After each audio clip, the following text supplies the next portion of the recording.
have. I'm listening to a lot of press conferences and public statements, which just bothers me in the first place in the middle of a criminal trial. But I'm listening to people who have a public reputation saying that any lawyer like myself that says this is not a slam dunk case is making that up. And to the last point that this defense lawyer spoke of, it's going to be a battle of the experts. And I'm telling you as a trial lawyer, and I know you agree with me, Gigi, because we're sisters and brothers from former father attorneys. There's no way a jury's not listening to that piece that the medical examiner called this differently. And then they went out to find their own expert. And with the conclusions and the drugs that are in the system, the fact that there's not significant injury to the neck, because we don't know how much pressure was being put on that neck. You cannot tell me as a legitimate trial lawyer, unless you're just trying to stoke the flames of passions of people on the outside, that that is not a major significant factor that makes this prosecution case difficult. Because as a prosecutor, I would never want to be arguing what the cause of death is. You are absolutely right, Bob Bianchi, and this is why you're a pro and the best at what you do.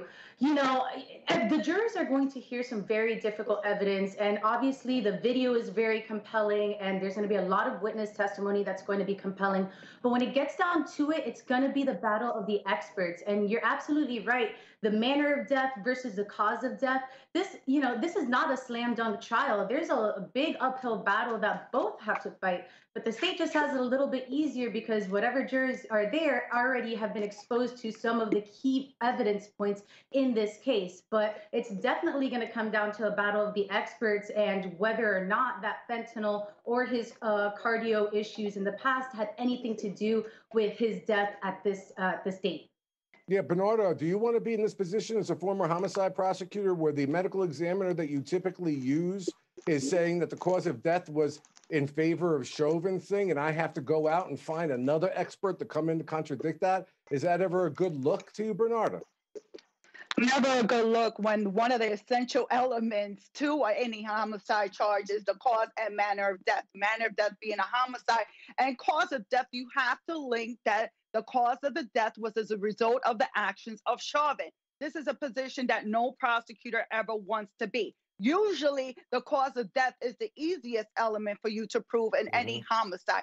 But here you have your key expert, the medical examiner, the person that examines all the deaths, especially homicide deaths in their county, telling you something that is inconsistent to the point that you have to seek out other medical experts. And Eric Nelson is using it to his benefit and the defense of his client, Chauvin. And this is going to be a huge issue because it gives automatic credibility to the medical examiner because it comes from the prosecution.